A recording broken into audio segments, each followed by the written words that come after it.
Everyone, स्वागत है आपका एक बार फिर से हमारे इस YouTube वीडियो ट्यूटोरियल सीरीज में। और आज हम बात करने वाले हैं क्लास 11 के टॉपिक रिलेशन एंड फंक्शन के सेकंड पार्ट की। तो बच्चों, अब तक हमने पढ़ा कि कैसे Cartesian product between two sets we will perform. Okay, आज हम यहाँ बात करने वाले हैं रिलेशंस के बारे में कि रिलेशन क्या होते हैं और उसे हम कैसे एक्सप्रेस करते हैं। तो सबसे पहले हम एक एग्जाम्पल लेते हैं। Let take an example of Cartesian product from the sets A to B। यहाँ पर सेट ए जो है वो हमारे पास 3 अल्फाबेट्स हैं A, B और C। जहां पर सेट B जो है कुछ नाम मैंने लिखे हुए हैं, अमन, बिनॉय, आशीष, जॉन।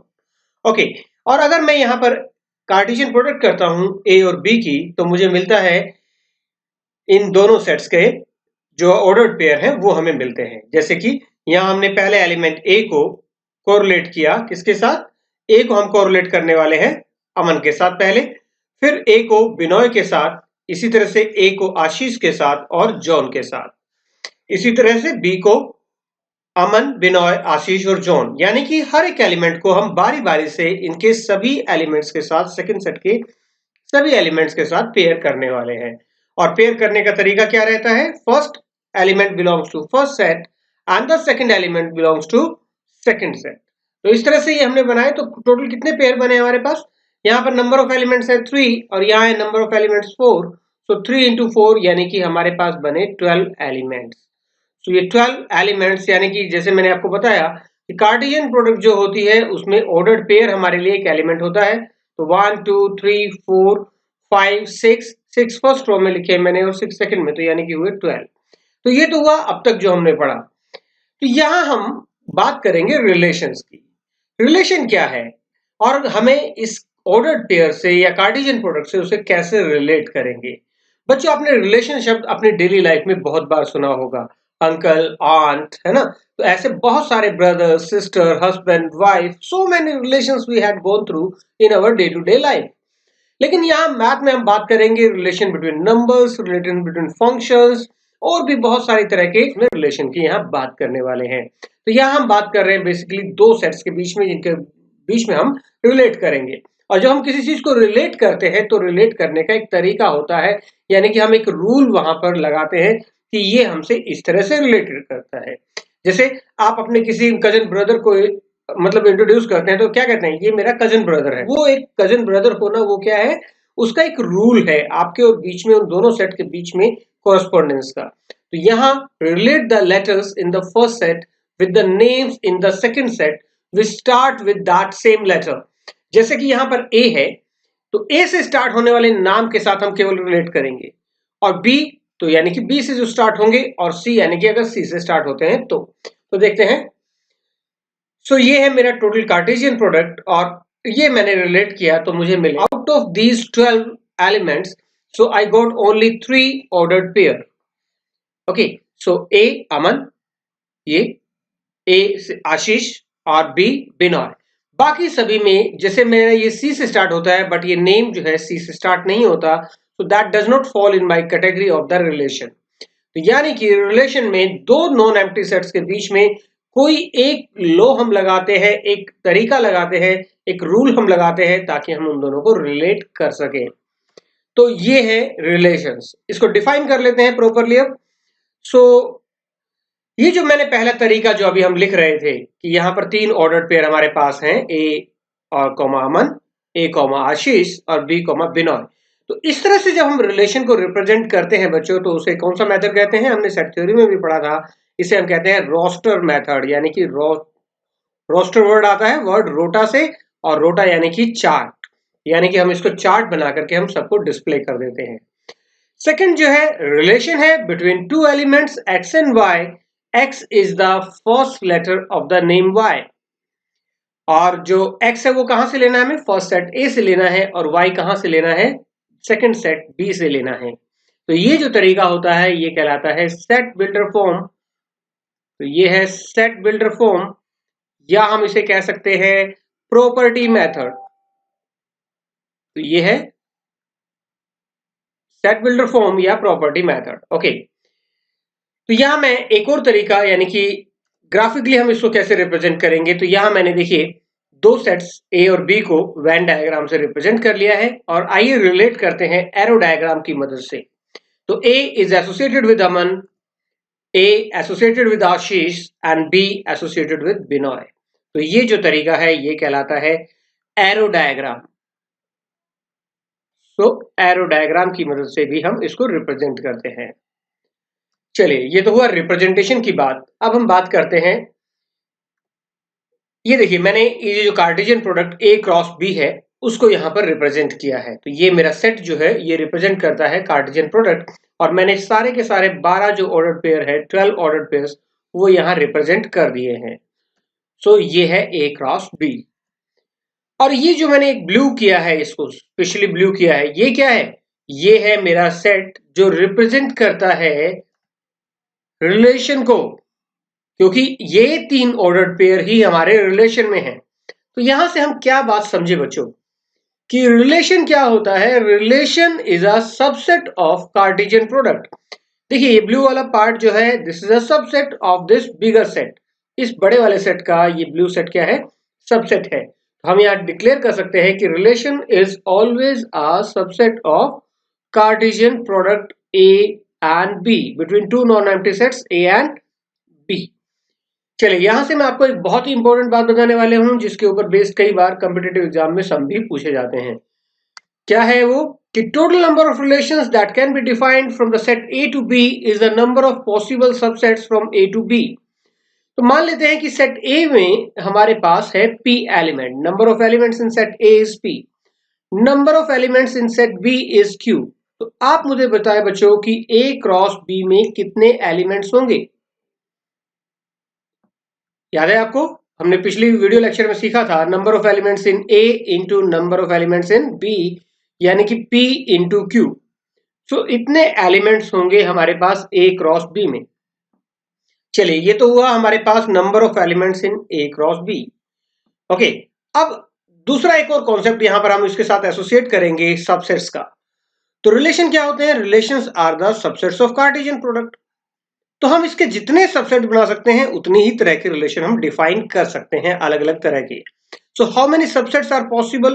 देखिए, अगर किसी सेट में अगर number of elements in A is n, तो नंबर ऑफ सबसेट्स कितने थे? याद है आपको? Number of subsets find out करने का क्या तरीका था? 2 रेज़ टू पावर n। और अगर मैं कहता हूं कि ये PQ है, तो नंबर ऑफ सबसेट्स यानी कि रिलेशन कितने बन सकते हैं? 2 रेज़ टू पावर PQ बन सकते हैं। तो ये है हमारे पास टोटल नंबर ऑफ रिलेशन। अब यहाँ पर एक और ट्रिक बता देता हूँ। कई बार एग्जामिनर आपको उलझाने के लिए क्या पूछता है? Number of non empty relation. तो नॉन एम्प्टी मतलब देखिए subset 5 is a subset of every set, तो 5 भी यहाँ इंक्लूड होगा इसका मतलब। तो नॉन एम्प्टी रिलेशन अगर आपसे पूछा जाए तो आप क्या करें? इसमें से 1 माइनस कर दें, तो ये हो जाएंगे हमारे पास नॉन एम्प्टी रिलेशंस। ओके, सो ये हुआ अभी तक जो हमने सीखा रिलेशन के बारे में।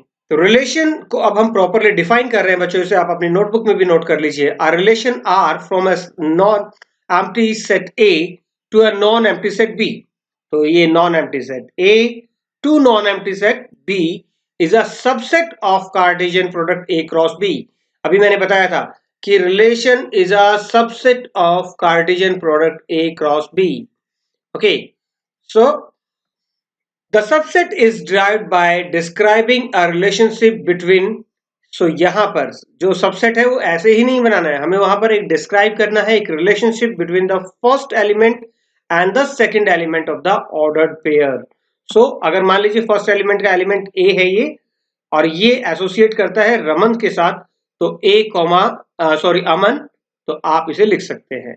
तो ये एक हमारा ऑर्डर्ड पेयर जो रिलेशन में है। इसी तरह से A कॉमा आशीष और B कॉमा बिनोय। सो ये है रिलेशन में। सो ये बाकी के दो मैंने आपके लिए छोड़ दिए हैं, ठीक है। तो इसको हम ऐसे भी लिख सकते थे, A इज रिलेटेड विद अमन। तो ये एक अलग तरीका है पेयर्स को लिखने का। ओके, यहां एक और चीज समझते हैं कि जो सेकंड जो सेट है इसके एलिमेंट्स ये कहलाते हैं बेटा इमेज। ये क्या कहलाते हैं? इमेज।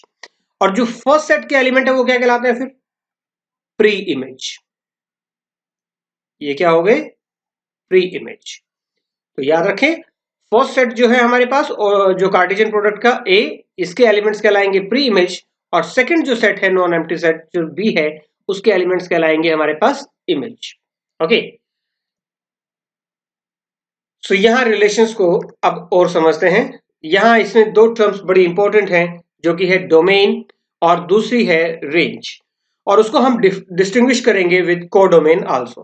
ओके, तो समझते हैं रेंज, डोमेन और कोडोमेन को, क्योंकि बहुत सारे बच्चे इसमें कंफ्यूज होते हैं। तो set of all the first elements of the ordered pair in a relation are from a set A to B is called domain. यानी कि if I in the simple words if I say कि from the first set whatever elements are associated with the elements of second set, those elements, those pre-images और उसका जो set हम बनाएंगे that is known as domain। तो यहां देखिए A और B ही केवल हमारे डोमेन का पार्ट है। तो ये बात मैं समझाना ये बहुत जरूरी समझता था, क्योंकि कुछ बच्चों को कंफ्यूजन रहता है कि A B C तीनों, मैंने जानबूझ के C लिया है क्योंकि C जो है हमारे ऑर्डर्ड पेयर का पार्ट नहीं है। ये देखिए, ध्यान दीजिए इस बात पे बच्चों, ऑर्डर्ड पेयर होने चाहिए। ऑर्डर्ड पेयर के फर्स्ट एलिमेंट्स के सेट को ही हम डोमेन कहते हैं। तो डोमेन क्या होगा इस केस में? डोमेन होगा केवल A और B, ठीक है। जबकि ये जो सेकंड सेट है, सेट ऑफ इमेजेस, जिसमें ये चारों एलिमेंट हैं, जॉन, बिनॉय, आशीष, अमन, तो ये कहलाता है कोडोमेन। ये क्या कहलाता है? कोडोमेन, ठीक है। तो ये है कोडोमेन।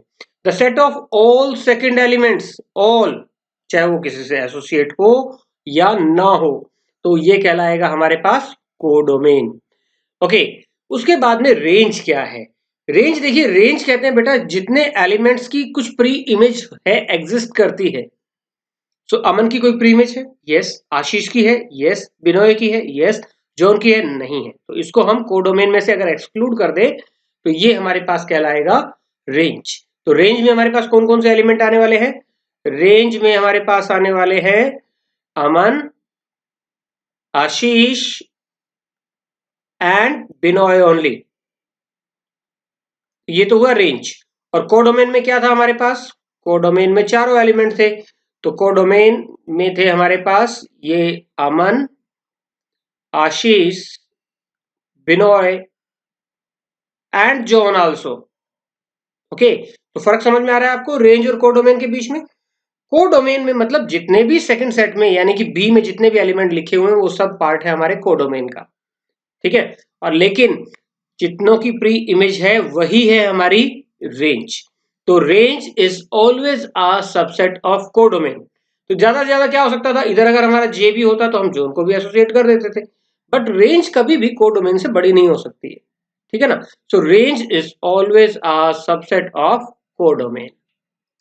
चलिए अब हम करते हैं एनसीईआरटी के बेस कुछ सम इस पे। तो यहाँ सेट ए है, ये है हमारा बेस सेट जिसपे हमें काम करना है। जितना भी कुछ हमें देखना है इस सेट ए में देखना है। और सेट ए क्या है? सेट ए है 1 2 3 अप टू 14। ये okay, define a relation are from A to A. From A to A means क्या मतलब हुआ ए टू ए का बच्चों? ए टू ए का मतलब हुआ कि फर्स्ट एलिमेंट भी यहीं से आना है और सेकंड एलिमेंट भी हमारा यहीं से आना है। यानी कि जो रिलेशन में डिफाइन किया गया ना ये एक्स और वाई, तो एक्स भी हमें ए से लेना है और वाई भी हमें ए से ही लेना है। यानी कि एक्स और वाई दोनों ही 1 to 14 तक के कोई भी नंबर हो सकते हैं। और रिलेशन क्या है? रिलेशन है कौन सी फॉर्म में लिखा हुआ है ये रिलेशन, बताइए मुझे। यस, प्रॉपर्टी मेथड और set builder form. 3x minus y is equal to 0, और साथ में इसने बताया कि x और y दोनों हमें सेलेक्ट करने हैं फ्रॉम द सेट A। चलिए मैं x की वैल्यू 1 लेता हूं, इसको रोस्टर फॉर्म में लिखना है पहले हमें। ओके, सो x की वैल्यू अगर मैं 1 लेता हूं तो मुझे बताइए कि क्या आएगा आंसर मेरा। सो y क्या है? 3 टाइम्स ऑफ x है, तो यानी कि x की वैल्यू 1 लेने से y की वैल्यू हो जाएगी 3, 2 लेने से 6, 3 लेने से 9, 4 लेने से 12, 5 लेने से नहीं लिखेंगे। क्यों? क्योंकि 15 हमारे पास ए में नहीं है, और इसने कहा था एक्स और वाई दोनों ही ए से बिलोंग करने चाहिए। तो ये है हमारे पास रिलेशन। ओके, अब राइट इट्स डोमेन। तो डोमेन क्या है बच्चों? यहां पर डोमेन हुई इसकी केवल ये एलिमेंट्स 1 2 3 एंड 4 प्री इमेजेस, जो पहले सेट के एलिमेंट्स हैं, जो ऑर्डर्ड पेयर का पार्ट है, that is domain. Okay, range क्या हुई फिर? 3, 6, 9 और 12। और कोडोमेन क्या हुई? कोडोमेन क्या होता है? Second set. सेकंड सेट क्या है? ए है। तो ए में क्या क्या है हमारे पास? जितने भी एलिमेंट हैं, चाहे उसकी प्री इमेज हो या ना हो, तो 1 to 14 तक सारे के सारे, तो ये है कोडोमेन। तो उम्मीद है समझ में आया बच्चों आपको। ओके, नेक्स्ट है define a relation R on the set N of natural numbers. So relation यहां में कहां डिफाइन करना है? एन पर, नेचुरल नंबर्स के सेट पर। तो यानी कि हमारी जो डोमेन में जब हम एलिमेंट्स लेंगे तो वो नेचुरल नंबर ही लेंगे। और रिलेशन क्या लिखा हुआ है? रिलेशन लिखा है कि बिटवीन एक्स एंड वाई है। ओके, और क्या रूल क्या है उसके लिए, रिलेशनशिप के लिए? y इज x प्लस 5, यानी कि y is 5 more than x and x is a natural number. तो मैं ऐसे लिख लेता हूं, x belongs to natural number. और साथ ही ये क्या कहा इसने? x is less than 4। Okay, और x और y दोनों नेचुरल नंबर है। चलिए, तो ये देखिए, अब मुझे बताइए कि कौन से नेचुरल नंबर लेस देन 4 होते हैं? कौन कौन से होते हैं सोचिए। 1, 2 और 3। तो ये हमारी x की वैल्यूज हो सकती हैं केवल 1, 2 और 3। ओके, अब मैं इसको रोस्टर फॉर्म में लिख लेता हूं। अगर मैंने x की वैल्यू 1 लिखी, तो बताइए y कितना हुआ? 1 प्लस 5, यानी कि y हुआ 6। करेक्ट। और x की वैल्यू 2 लिखी तो 7। 3 लिखने से 8। बस इतना ही लिख सकते हैं, क्योंकि x की वैल्यू 1, 2, 3 ही पॉसिबल है, और तो इसके अलावा हम कुछ लिख नहीं सकते। इसने कहा था कि x is natural number but x is less than 4। तो ये हमारे पास रिलेशन आ गया। अब मुझे बताइए इसका डोमेन क्या है? यस, डोमेन क्या होगा? फटाफट बोलिए। 1, 2 एंड 3। तो उम्मीद है आप मेरे साथ साथ कर रहे होंगे इसे। रेंज क्या हुई? 6, 7 एंड 8। अब मुझे बताइए इसकी कोडोमेन क्या होगी? कोडोमेन क्या होगी? Yes, all the natural number. Second set क्या है? x एंड y belongs to natural numbers. तो y सारे नेचुरल नंबर्स है, तो आप इसको 1, 2, 3 ऐसे आप टू इन्फिनिटी तक लिख के छोड़ सकते हैं, या केवल n लिख करके छोड़ सकते हैं। ये हमारी कोडोमेन है। ठीक है, next sum. a is 1, 2, 3, 5, b is 4, 6, 9। okay, so define a relation from a to b। Relation क्या है? द डिफरेंस बिटवीन x एंड y is an odd number. और x कहां से लेना है? पहले सेट से, और y कहां से लेना है? दूसरे सेट से। तो write in the roster form. Okay, मैंने लिखा 1। अब बोलिए आप 1 के साथ किसको लिखा जाए कि हमारा डिफरेंस जो है ना ओड नंबर आए? सेकंड सेट में से कौन सा एलिमेंट लिया जाए? देखिए, आप इतना दिमाग में रखिए कि अगर हम ओड नंबर ले रहे हैं तो उसके साथ इवन लिखना पड़ेगा, तभी हमारा डिफरेंस ओड आएगा। तो 1 के साथ मैं अगर 4 लिख देता हूं तो हमारा डिफरेंस ओड नंबर होगा। 1 के साथ 6 लिख देंगे तो भी ओड नंबर होगा। 1 के साथ 9 नहीं लिख सकते हैं, क्योंकि 9 लिखूंगा तो क्या हो जाएगा? इवन नंबर, यानी कि डिफरेंस रहेगा 8, जो कि इवन नंबर है। ओके, आगे चलते हैं। 2 के साथ क्या लिखें? अब ओड नंबर लिखेंगे, यानी कि 9 आएगा। 3 के साथ 4 और 3 के साथ 6। 5 के साथ 4 और 5 के साथ 6 लिखेंगे। तो ये हमारे पास रोस्टर फॉर्म इसका बन गया है रिलेशन का। समझ में आया बच्चों?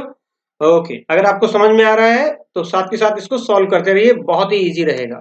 और relation one of the most important topic in the maths. So in figure 2.7 shows a relationship between the sets p and q।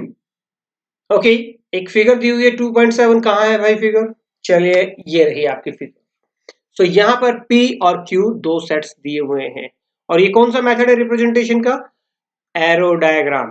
कौन सा है ये? Arrow diagram. Okay, arrow diagram. So P और Q के बीच में है, तो इसे सेट बिल्डर फॉर्म में हमें लिखना है। सेट बिल्डर फॉर्म में लिखेंगे। चलिए शुरू करते हैं हम। तो रिलेशन है बिटवीन टू एलिमेंट्स x एंड y। यहां से हमने शुरू किया। अब बताएंगे इसको रूल कि रिलेशन क्या है ये, है ना। सो रोस्टर फॉर्म में तो ये ऑलरेडी बहुत ही आसान है लिखना। पहले चलिए रोस्टर फॉर्म में लिख लेते हैं। हाँ, तो इसको मैं यहीं छोड़ देता हूँ, रोस्टर फॉर्म में मैं पहले लिख रहा हूँ। तो 5 किसके साथ एसोसिएट किया गया है? 5 के साथ है 3, 6 के साथ क्या है? 4 है, और 7 के साथ क्या है? 5 है। ठीक है, सो अब हम इसको समझते हैं कि इसको हम कैसे लिखेंगे। सो एक्स वाई, अब आप इसको ठीक से एनालाइज कीजिए बेटा। ऊपर रोस्टर फॉर्म को, ये 5 है तो ये क्या है? 3 है, 6 है तो 4 है, 7 है तो 5 है। क्या रिलेशन आपको यहां मिल रहा है? सोचिए, दो का डिफरेंस है, second element is 2 less than first element, तो हम कह सकते हैं सेकंड एलिमेंट यानी कि y is x minus 2। x क्या है, पहला एलिमेंट है, और y क्या है, सेकंड एलिमेंट है। तो second element is 2 less than the first element. और अभी हमें ये बताना पड़ेगा कि x और y कौन कौन है। x belongs to p and y belongs to q। और अगर हमने इतना काम किया तो हमारा ये दो पार्ट हो गए हैं। रोस्टर फॉर्म में भी हमने लिख दिया है, सेट बिल्डर फॉर्म में भी लिख दिया है। अब हमें बताना है कि इसकी डोमेन और रेंज क्या होगी। तो डोमेन बताइए क्या होगी। डोमेन होगी 5 6 7। रेंज क्या होगी 3 4 5।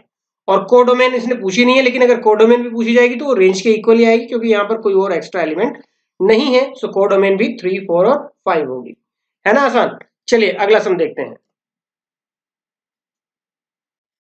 यस, अगला सम कहता है कि a इज 1 2 3 4 6। a कोई सेट है 1 2 3 4 6 and relation defined on a is like this. तो ये बड़ा इंपॉर्टेंट सम है, बहुत बार एग्जाम में पूछा जाता है बच्चों, तो इसे ध्यान से कीजिए। सो रिलेशन क्या है, रिलेशन है बिटवीन a एंड b। मैं पहले आपको रिलेशन समझा देता हूँ कि क्या है। ओके, और इसने इसके बाद बताया कि a और b दोनों सेट a से बिलोंग करते हैं। तो सेट a क्या था हमारे पास, सेट a था 1 2 3 4 6। ओके, तो ये मैंने सेट ए लिख दिया है और ये बिलोंग्स टू है। और बी इज, उसके बाद अगली कंडीशन जो होनी चाहिए वो है बी इज एग्जैक्टली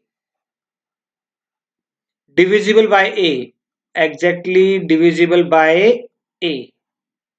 सो यानी कि सेकंड एलिमेंट जो है वो एग्जैक्टली डिवाइड होना चाहिए by the first element. Okay, what we will write in such a way that second element is exactly divisible by the first element. तो क्या क्या होगा देखिए। तो सेकंड एलिमेंट फर्स्ट एलिमेंट से डिवाइड होना चाहिए। तो वन किसको डिवाइड करता है, वन को भी करता है। यही जनरली बच्चे भूल जाते हैं, वन को टू से तो लिख देंगे, बट वन वन को भी तो डिवाइड करता है। 1,3 1,4 1,6। तो वन इस सेट ए के सभी एलिमेंट्स को डिवाइड करता है। वन वन को भी करता है, टू को भी, थ्री को भी, फोर को भी और सिक्स को भी। ओके, आगे बढ़ते हैं। अब आता है two. Now two will divide first तो two itself, then 2 comma 4, then 2 comma 6। 3 divides 3 and 3 divides 6, correct. उसके बाद में 4 divides 4।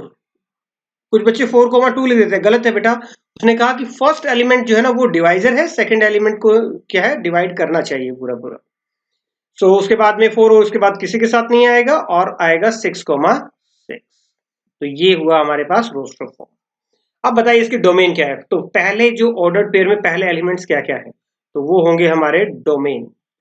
तो क्या क्या है, 1 है, 2 है, 3 है, 4 है और 6 है। देखिए पहला एलिमेंट 1 था, 2 3 4 and 6।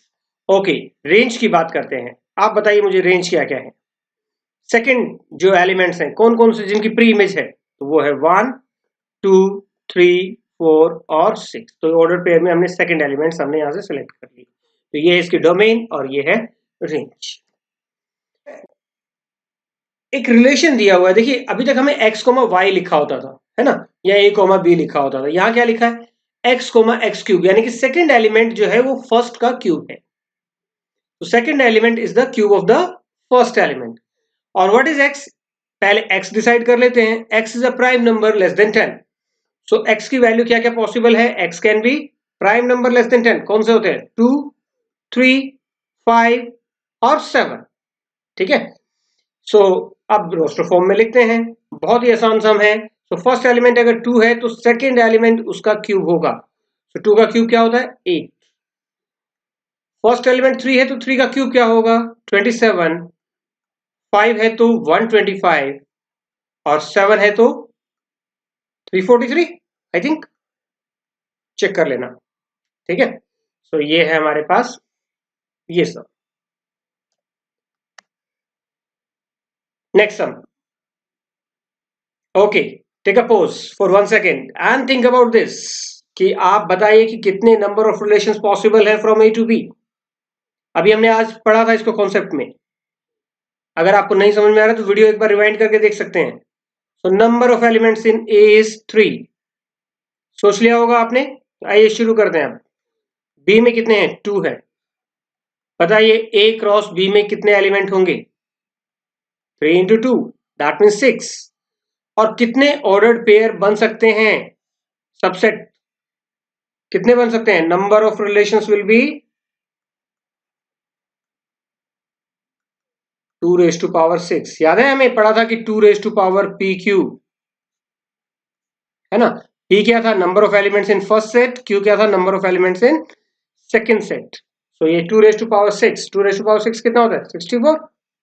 Yes, that's our answer. So 64 different relations are possible from these two sets. Next, यहां प्रॉब्लम आ गई। क्या प्रॉब्लम आई हमें? Let R be the relation on the set defined by, so ये रिलेशन है, एक बार रिलेशन समझ लेते हैं और उसके बाद में उस प्रॉब्लम को डिस्कस करता हूं। सो रिलेशन डिफाइन कहां किया गया है? इंटीजर्स पर। ओके, तो यानी कि हमारे पास जो हमें ए और बी है वो क्या है? इंटीजर्स है। इसने कहा कि ए कॉमा बी रिलेशन है between these two elements a and b. What is a and b? A and b both belongs to integers. Okay, उसके बाद कहा इसने a minus b is an integer.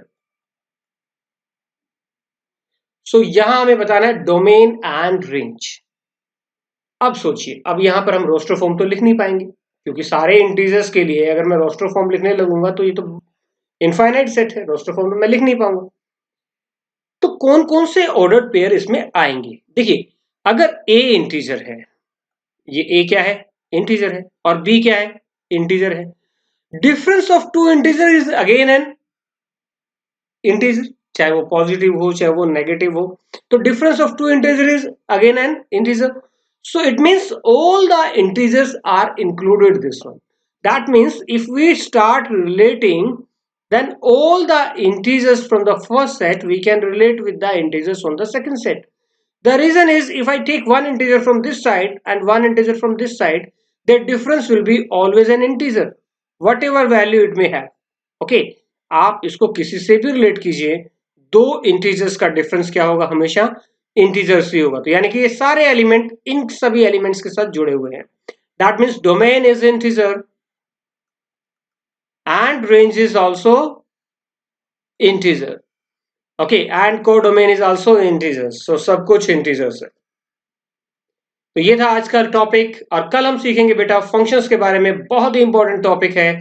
सो देखना ना भूलिए एडी मैथमेटिक्स। अगर आपको ये समझ में आया है तो अपने दोस्तों के साथ शेयर जरूर कीजिए, और हमें लाइक और सब्सक्राइब करना ना भूलें ताकि आपको लेटेस्ट अपडेट मिलते रहें।